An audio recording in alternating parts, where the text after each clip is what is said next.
السكيت بتاعي. كفايه يا مالك يا اخويا، انت بتتشكل مع صاحبتك ليه؟ يا عم سيب ده، انت بارد. اخوك عايز ياخد السكيت بتاعي بالعافيه. بالعافيه؟ ازاي الكلام ده؟ هو انا ربيتك على كده يا مالك يا اخويا؟ انا كنت هاخده العب بيه بس شويه يا محمد يا اخويا وارجعه لها تاني. وانا مش عايزه اديهولك، ده انت رخم. ما هي ماشي عايز تديهولك اهو، ازاي تاخده منها؟ خلاص يا محمد يا اخويا ما عدتش هعمل كده تاني. كنت تاخد السكيت بتاع سما او بتاع جودي العب بيه. السكيت بتاعي بايظ والله يا محمد، وجودي برضو ما رضتش تديهولي. خلاص يا جماعه حقكم عليا، اوعدكم مالك اخويا ما عادش هيعمل كده تاني. ما تشتري له واحد، ماش غالي يعني. حاضر هشتري له واحد. هو بكام البتاع ده يا مالك يا اخويا؟ ب5000 جنيه يا محمد يا اخويا. 5000 جنيه؟ يا نهار اسود. حاضر ان شاء الله هجيبه لك يا مالك يا اخويا. وانتوا حيلتكم 5000 جنيه؟ ده انت اخوك لابس الطقم بقاله اسبوع ما بيغيروش، وانت حيالة بتاع دليفري. عيب كده يا جانا، ما ينفعش تقولي كده. اسكت انت يا سما احسن لك، وبلاش احطك في دماغي. خلاص يا جانا يلا نمشي.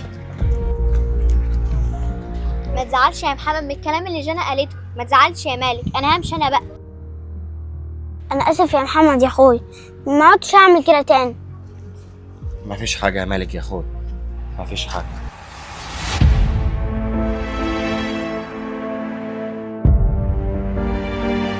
يا بنت الايه يا جنى، بس انت بصراحه خدتي حقك من مالك ومحمد دول وخليتهم زي الفار مبلول. يا بنتي دول ناس ما لهمش لازمه، ومالك ده هطلع عينه عشان يبقى يفكر ياخد السكيت تاني.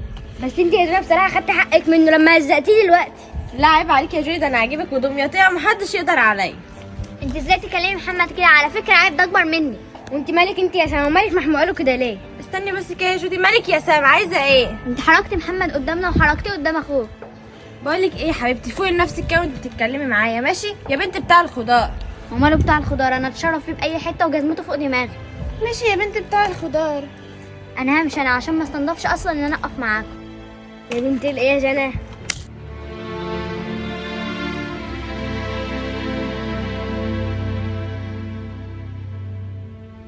مالك يا اخويا؟ ايه يا محمد يا اخويا؟ هروح اودي الاوردر ده عند عماره 13 وهاجي على طول. خلاص ماشي يا محمد يا اخويا، ربنا معاك. في ايه يا مالك يا اخويا؟ حاسك فيك حاجه. الصراحه كده يا محمد يا اخويا، انا زعلان من البت جنى عشان هي كلمتك بطريقه وحشه بسبب. يا عم انت لسه فاكر؟ بنت صغيره مش عارفه هي بتقول ايه. انا كده كده هبقى راح ارد على ابوها. خلاص ماشي يا محمد يا اخويا، انا كان نفسي العب بالباتريس بس شويه عشان نفسي فيه. ما هو والله يا مالك يا اخويا انا نفسي اشتريهولك، بس ده غالي عليا قوي، انت عارف ده ب5000 جنيه. انا عارف ان هو غالي عليك يا محمد يا اخويا، فعشان كده كنت عايزه العب بيه شويه عشان عارف ان انت مش هتجيبهولي. وهسلم الاوردر وهعدي على بتاع الفسيخ والرنجة، هجيب منه فسيخ ورنجة عشان ناكل انا وانت مع بعض. خلاص ماشي يا محمد يا اخويا، روح انت بقى وصل الاوردر عشان ما تتاخرش، ربنا معاك. يا رب يا مالك يا اخويا، خليك تحت البيت ما تروحش في حته. يلا سلام. مالك؟ ايه ده؟ كويس ان انت جيت يا سما، انا كنت قاعد زهقان قوي. وانا والله يا مالك كنت زهقانه، قلت اجي اقعد معاك شويه. يرضيكي اللي جانا عملته في محمد اخويا يا سما؟ ما تزعلش يا مالك، هنعمل ايه بقى؟ ما انت عارف ان هي بنت غلاوه ما بتحبش الا نفسها. انا زعلان عشان محمد اتقال له كلام وحش بسببي. ما تزعلش يا مالك وروق كده بقى عشان عايزين نلعب. ايه ده، اخو بتاع الدليفري وبنت بتاع الخضار واقفين مع بعض؟ يا بنت. لا استنى يا مالك، ما ينفعش كده. بقول لك ايه، خليكي في حالك واحنا في حالنا، ربنا يصلح حالك. ما اسمعش صوتك انت يا شحاته انت. لا بقى لحد كده وكفايه. هتعمل ايه كتكوت انت يا اخو بتاع الدليفري؟ انا سكت لك كتير يا بنت انت، سامحني بقى يا محمد يا اخويا.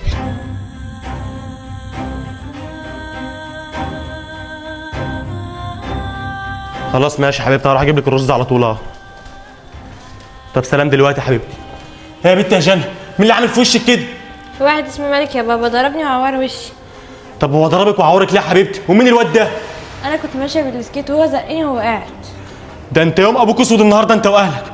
طب اطلعي البيت دلوقتي يا حبيبتي، اغسلي وشك وحطي مرهم وانزلي عشان نروح لاهل الواد ده. حاضر يا بابا. ده انت يوم ابوك اسود النهارده.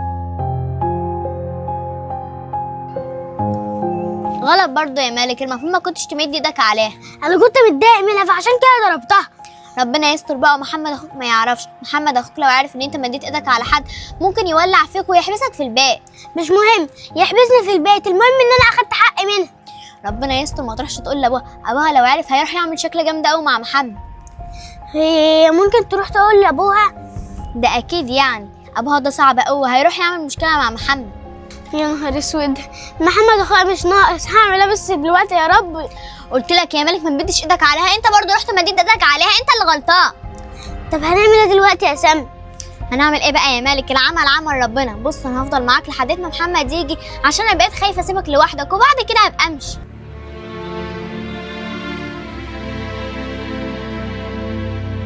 السلام عليكم. وعليكم السلام ورحمه الله وبركاته. حضرتك احمد بولد جنى؟ ايوه انا والد جنى. خير في ايه؟ بنت حضرتك قعدت تتريق عليا وتقول لي كلام وحش قوي علشان انا شغال بتاع دليفري. بنت انا اتريقت عليك وقالت لك كلام وحش كمان؟ بنت يا جنى تعالي هنا.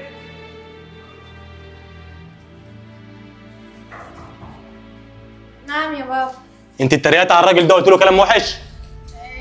ده اخو مالك يا بابا. انت اخو مالك؟ ايوه يا احمد بيه. بقى انت جاي تشتكي لي من بنتي عشان بتقول لك كلام وحش؟ ده حقها تقول لك كلام وحش، تديك على دماغك كمان وتهزقك. انت بترشها بالميه؟ لا يا احمد بيه، انا عملت ايه؟ بقى اخوك الزباله وتربيه الشوارع ده وانت شبهه، بيضرب بنته وهي ماشيه بالسكيت وبيعرف وشها. انا اخويا مالك عمل كده؟ انا اسف يا احمد بيه، انا اسف، حقكم عليا والله. بس انا هو اخويا تربيه شوارع، احنا متربيين تربيه كويسه والله يا احمد بيه، واخويا ده انا تعبان في تربيته. وشكرا يا احمد بيه على الميه اللي انت رشتها عليا. وعلى فكره الشغل عمره ما كان عيب، انا شغال بتاع دليفري، مش شغلته بس احسن من قعدتي. عن اذنك يا احمد بيه.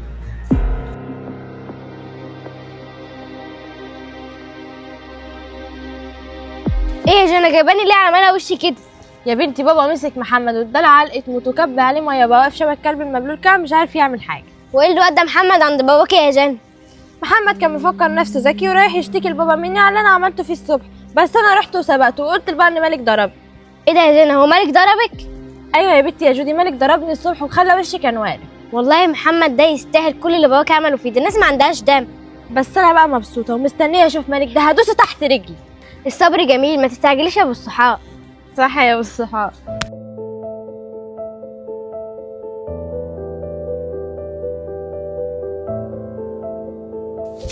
خد تعالى هنا. استنى بس يا محمد، عايز اقول لك على حاجه. سما مالكيش دعوه بينا، وبعد اذنك امشي، انا عاوز مالك اخويا لوحدنا. حاضر، سلام يا مالك. ايه يا محمد يا اخوي، في ايه؟ اللي انت عملته في جنى ده، ليه بتزقها وهي ماشيه بالسكيت بتاعها ليه؟ انا ما زقتهاش والله يا محمد يا اخويا. امال ايه اللي حصل في وشها ده؟ انا هقول لك على كل حاجه يا محمد يا اخويا. جنى جت وفضلت تشتم فيا وتتريق عليا عشان انت شغال دليفري، وانا ما قدرتش استحمل قمت ضاربها. هو انا ربيتك على كده يا مالك؟ هو انا ربيتك على كده؟ هو انا ربيتك ان في ولد يضرب بنت؟ انا اسف يا محمد يا اخويا، بس انا ما قدرتش استحمل. الله يسامحك يا مالك. شفت ابوها عمل فيا ايه؟ رشاني من الميه وبهدلني، والله العظيم بهدلني. انا اسف يا محمد يا اخويا، ما عدتش اعمل كده تاني. ماشي يا مالك يا اخويا، حصل خير. انا عارف ان البت دي بنت مش محترمه وبنت ابوها ما ربهاش. خلاص يا محمد يا اخويا، ما عدتش اعمل كده تاني والله. ماشي يا مالك، تعالى معايا، هنروح البيت اغير التيشيرت ده وهنروح مشوار انا وانت. مشوار ايه ده يا محمد يا اخويا؟ واحنا في الطريق هبقى اقول لك. يلا تعالى.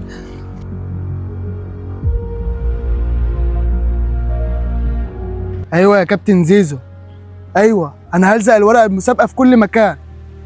حاضر يا كابتن زيزو، خلاص ماشي، سلام.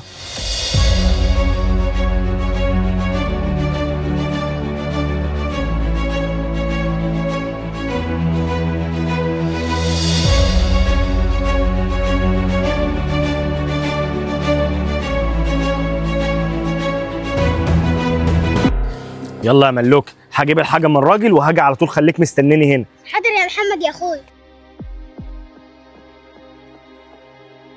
كل ده يا عم محمد، انا بقالي كتير قوي مستنيه. معلش يا جيمي، كان معايا حوار كبير قوي والله، هو اللي اخرني. يا عم على العموم انا سامحتك عشان بس انا بحبك. حبيب قلب اخوك يا جيمي، فين الحاجه اللي انا قلت لك عليها؟ احلى حاجه يا عم انا جبت لك اهو، ده سكيب من ابو 8000 جنيه مفيش زيه. قلب اخوك يا عم والله.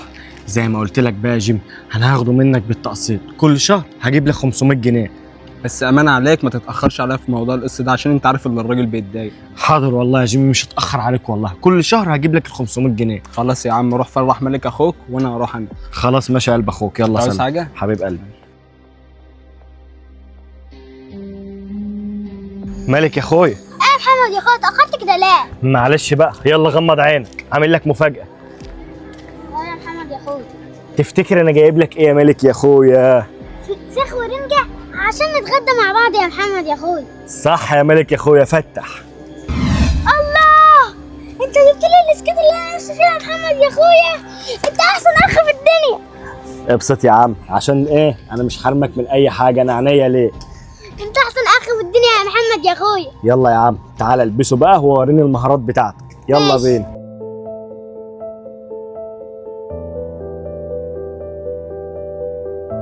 ايه الورقه دي يا جودي؟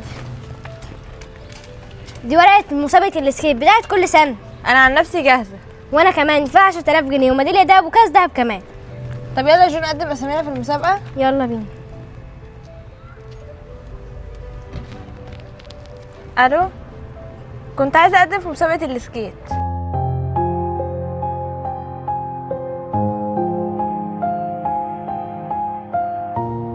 امشي بالسكيت بالراحه يا مالك يا اخويا علشان ما تقعش.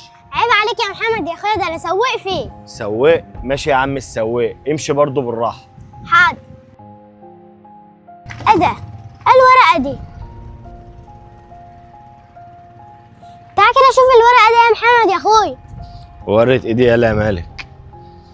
مسابقه السكيت الدوليه، اللي حابب يشارك يكلمنا على الرقم ده. الفايز بالمسابقه هيكسب 10000 جنيه وميداليه ذهبيه وكاس ذهبي. والنبي يا محمد يا اخويا انا عايز اشارك في المسابقه دي. تشارك ايه يا مالك؟ انت عبيط، دي شكلها مسابقه صعبه قوي. وحياة عندك يا محمد يا اخويا خليني اشارك في المسابقه دي. ماشي يا عم، مش هحرمك من حاجه. 010 16 34 3 8 9 6.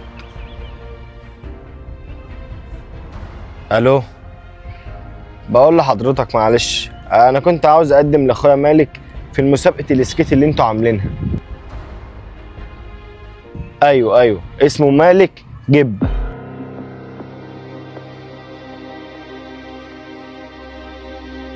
يا سما، ايه ده يا مالك انت جبت سكيت؟ ايوه يا سما، محمد اخويا جابهولي. حلو قوي يا مالك، ربنا يبارك لك فيه. انت هتشاركي معايا في مسابقه السكيت.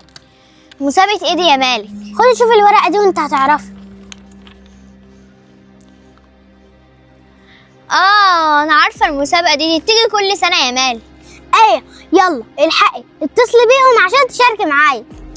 ما انت عارف يا مالك السكيب بتاعي بايظ ومش هينفع يتصلح خالص. بص ايه رايك ان انا هاجي اشجعك؟ ماشي، بكره بقى الحقي تعالي وما تتاخري. عينيا يا مالك، هجيلك من اول واحده. ماشي يبقى.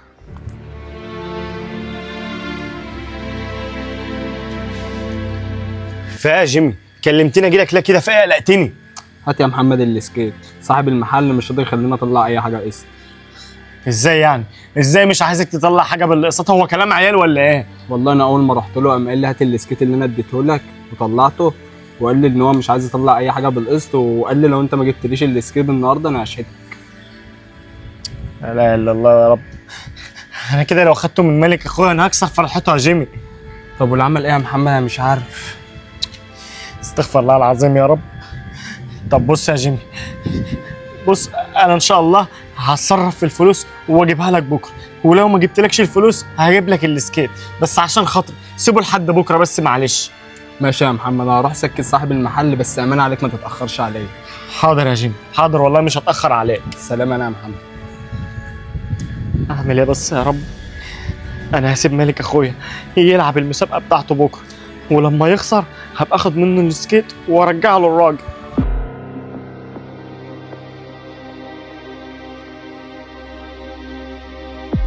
دي جوائز المسابقه، الكاس والميداليه وال 10000 جنيه.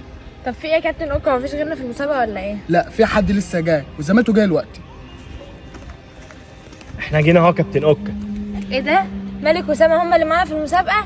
لا، مالك بس هو اللي هيحضر معانا، ويلا بينا يا جماعه عشان نلحق المسابقه. شروط المسابقه: اللي يروح اخر الطريق ده ويجي تاني ويعدي خط الفوز وهو كسبان. جاهزين؟ 3 2 1.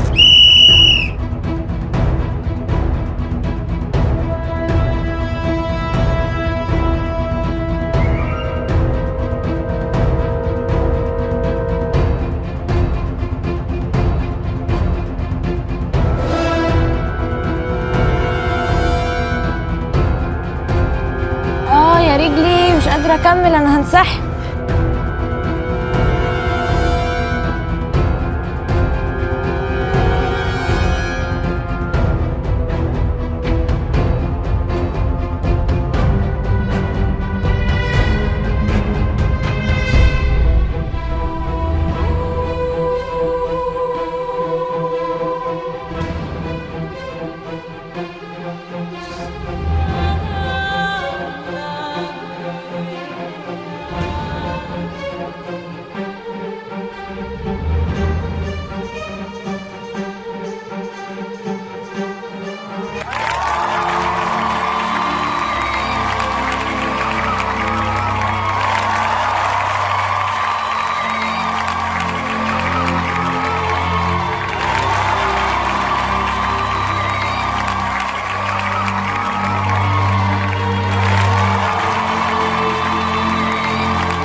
انا مش مصدق نفسي يا محمد يا اخويا ان انا كسبت الكاس الذهب والنتيجه الذهبيه وال 10,000 جنيه. ولا انا مصدق نفسي يا مالك يا اخويا، دي فلوس بجد يالا.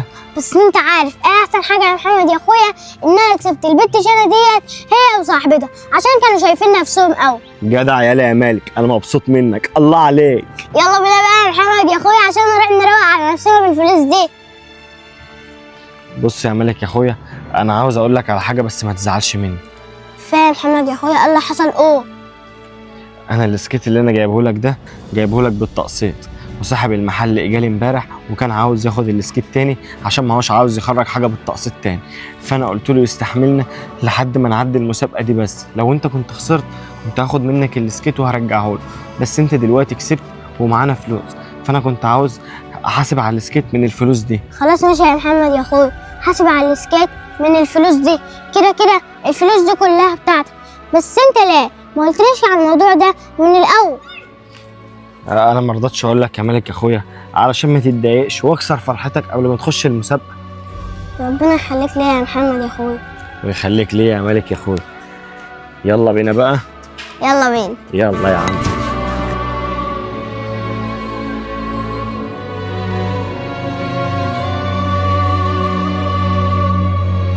يا مالك يا اخويا، يا مالك يا اخويا. ايه ده يا دانا؟ هو الراجل ده بينده على مين كده؟ الراجل ده حالته صعبة قوي يا سما، والدنيا كلها عارفة قصته. يا مالك يا اخويا، انا جبت لك اكل علشان نفطر انا وانت مع بعض، وجبت لك الهدوم اللي انت نفسك فيها يا مالك يا اخويا، يا مالك يا اخويا. هو الراجل ده هبل ولا ايه يا دانا؟ ده بيرمي اكل في الميه وبيكلم نفسه. الراجل ده اخوه الصغير غرق هنا من 3 سنين، ومن ساعتها هو كل يوم بيجي ينده عليه ويرمي له الاكل في الميه. اطلع بقى من الميه يا مالك يا اخويا، اطلع بقى من الميه، انا بستناك بقالي كتير يا مالك يا اخويا. لا اله الا الله، يعني الراجل ده ملوش اهل يا دانا؟ انا هحكي لك على كل قصته من اولها عشان تبقي فاهمه كل حاجه.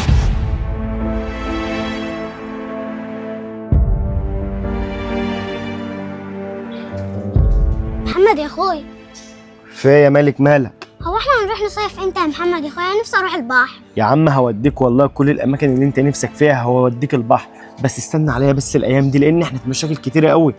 مشاكل ايه دي يا محمد يا اخويا؟ احمد ابن عمك يا عم كل شويه يجي لي ويقعد يقول لي هات لي الورث بتاع ابويا ووجع لي دماغي. احمد ده بارد قوي، خاصه عشان اخته. سيبك منهم يا عم مالك، بقول لك ايه، تعالى يلا علشان نروح نفطر كده وبعدها نروح نقرا الفاتحه لابوك وامك في المقابر. ماشي يا محمد يا اخويا، يلا بينا.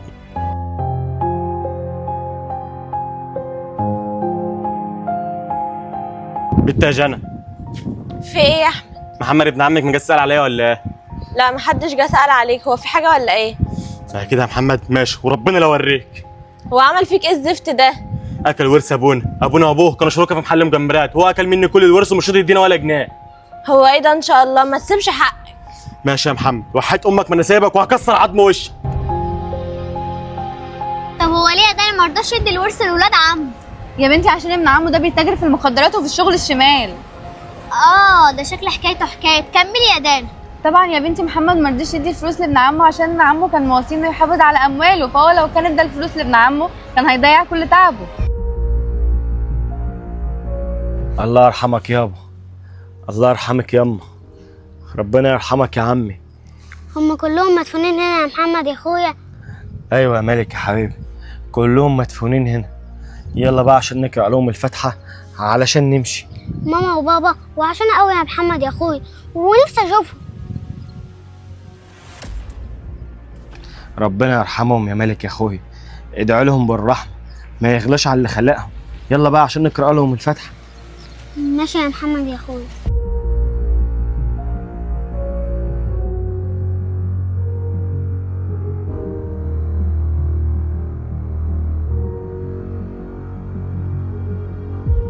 الله يرحمك يا عم، قبل ما تموت سبت في رقبتي وصيه كبيره قوي ان انا ما اديش فلوس الورث بتاعك لاحمد ابنك عشان ما يضيعهاش في الشغل الشمال.